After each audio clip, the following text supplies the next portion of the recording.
This video is about showing you how to sell your house fast and for the most money, and the 5 things you're going to need to know.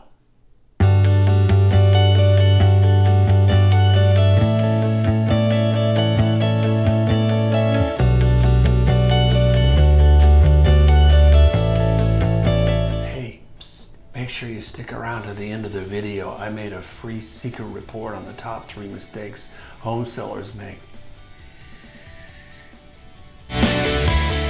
So here's topic number 1, it's pricing, and as obvious as the topic is, meaning pricing correctly is crucial, I still see home prices out there from reasonable to that ain't gonna happen, and I'll bet you do too if you look around the market for a minute.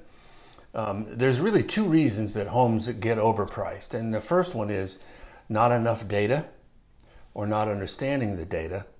A side note to that is there's so much information available out there, sometimes that data can lead us down the wrong path and we end up in the wrong place. So having some exposure to that and experience with it is helpful, but it still can get you where you need to go. And the second one is when emotions get involved. Hey, I've sold a house too, raised a family there, and so the value can kind of get attached to the emotions. And you may find that you end up in a place where this is what I want to get versus this is what I'm going to get. Somebody may tell you what a price is and it doesn't please you. There can be a difference on that. And so you have to come to terms with that at some point. The bottom line here is that selling your home really is a beauty contest. It is. And if you want to win, you got to have 2 things that's going to take place. You have to be the slightly better home at a slightly lower price. Remember, you're competing against your neighbors in a lot of cases, in your neighborhood at least.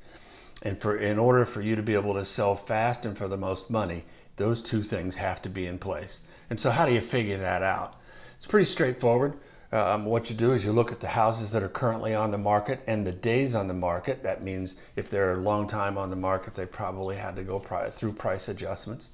And the second one is closed on the market in your neighborhood. And again, look at the price they sold for, obviously, but then consider the days on the market as well, because if they've had to go through a series of price adjustments, you can save yourself all the time that they were on the market and just price it correctly in the beginning.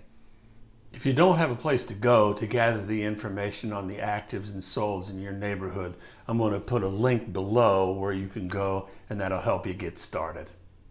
Number 2 is going to be curb appeal.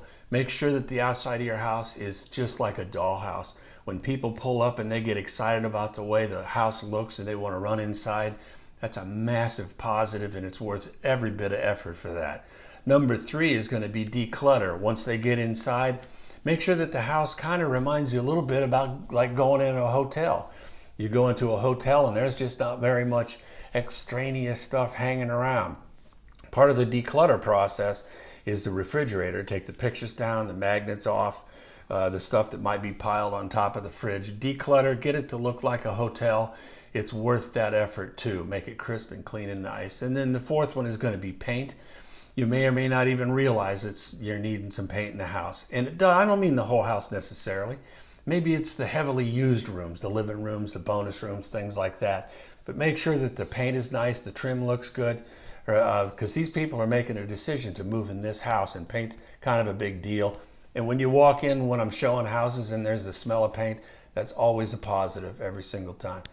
On the obvious repairs, make sure you get the obvious repairs done. If you have leaky faucets, cracked tiles, cracked glass, things like that, make sure those are all taken care of. Make sure the trim is tight, all that kind of thing. Sometimes when people will see little weaknesses that to us they don't seem to make that much of a difference, to them they can interpret that as a house hasn't been taken care of.